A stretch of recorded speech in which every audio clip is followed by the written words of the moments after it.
ഗുരുവായൂർ പുന്നത്തൂർ ആനക്കോട്ടയിൽ കണ്ണന്റെ ആനകൾക്ക് ഇനി സുഖചികിത്സാ കാലം. 38 ആനകളുള്ള പുന്നത്തൂർ കോട്ടയിൽ നീരിലുള്ള 12 ആനകൾ ഒഴികെയുള്ളവയാണ് ആനയൂട്ടിൽ പങ്കെടുത്തത്.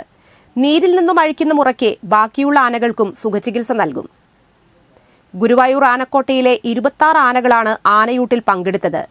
ഡോക്ടർമാരടങ്ങുന്ന വിദഗ്ധ സംഘത്തിന്റെ മേൽനോട്ടത്തിലാണ് ഗജവീരന്മാർക്ക് സുഖചികിത്സ ഒരുക്കിയത്. സുഖചികിത്സയുടെ ഉദ്ഘാടനം ചെയർമാൻ ഡോക്ടർ വി.കെ. വിജയൻ നിർവഹിച്ചു.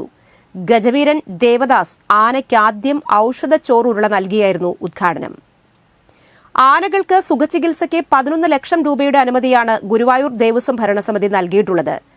അരി, ചെറുപയർ, റാഗി, മഞ്ഞൾപ്പൊടി, ഉപ്പ്, അഷ്ടചൂർണം, ചെവനപ്രാശ്യം, ഷാർക്ക, ഫറോൾ, അയൺ ടോണിക്, ധാതുലവണങ്ങൾ, വിരയുടെ മരുന്ന് തുടങ്ങിയവയാണ് ആനകൾക്ക് ആനയൂട്ടായി നൽകുക. ആനകളുടെ ആരോഗ്യ സംരക്ഷണത്തിനും ശരീരപുഷ്ടിക്കും വേണ്ടിയുള്ള സമീകൃത ആഹാരമാണ് നൽകുന്നത്. ആനകളുടെ രക്തം, പിണ്ഡം എന്നിവ പരിശോധന നടത്തി ഓരോ ആനയ്ക്കും ചികിത്സ നിർണ്ണയിക്കുന്നതെന്ന് ഗുരുവായൂർ ദേവസ്വം ചെയർമാൻ ഡോക്ടർ വി.കെ. വിജയൻ പറഞ്ഞു. ഗുരുവായൂർ ആനക്കോട്ടയിൽ മാത്രമാണ് ആനകൾക്ക് ഇത്തരത്തിൽ 30 ദിവസം നീണ്ടു നിൽക്കുന്ന സുഖചികിത്സ നടത്തുന്നത്. സുഖചികിത്സ ജൂലൈ 30-ന് സമാപിക്കും.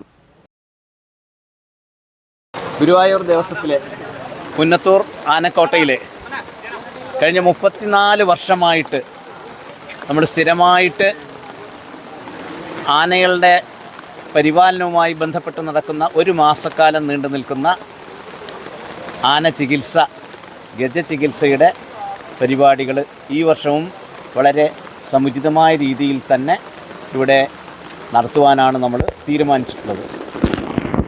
38 ആനകളാണ് ഇപ്പോഴ് ഗുരുവായൂർ ആനക്കോട്ടയിൽ ഉള്ളത്.